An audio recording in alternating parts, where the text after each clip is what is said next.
இன்னைக்கு பாத்தீங்கன்னா ஒரு குட்டி ஸ்டோரியோட வந்திருக்கேன். அது என்னன்னா, ஒரு மன்னர் வந்து ஒரு புறா வாங்கினாரு. அதுல ஒரு புறா மட்டும் என்னன்னா பறக்கவும் பறக்காதான், கூப்பிட்டாலும் வராதான் அப்படின்ற மாதிரி இருந்துச்சான். அந்த மன்னருக்கு செம்ம கோவம். என்னடா இது, நம்ம கூட விளையாடவும் மாட்டுது, எதுவும் பண்ண மாட்டேது.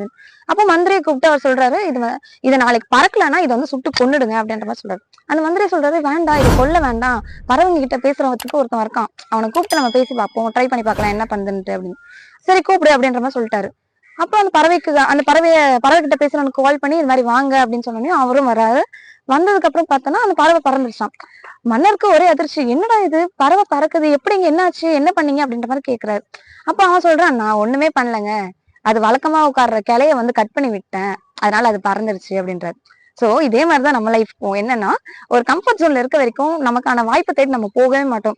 சும்மா இப்ப நம்ம ஸ்கிரீன்லயும் சரி ஸ்க்ரால் பண்ணிட்டே இருப்போம், இன்ஸ்டாவோ வாட் எவர் இட் இஸ். ஒரு அடிக்ட் ஆயிட்டோம்னா கேமிங்லயும் நம்ம அது மாதிரிதான் அடிக்ட் ஆகுறது. இந்த மாதிரி எதெல்லாம் நமக்கு அடிக்ட் ஆகி நம்ம டைம் கன்சியூம் பண்ணுதோ அதெல்லாம் வெட்டி விட்டீங்கன்னா கண்டிப்பா நம்ம சக்சஸ் நோக்கி போவோம். Success is out of comfort zone.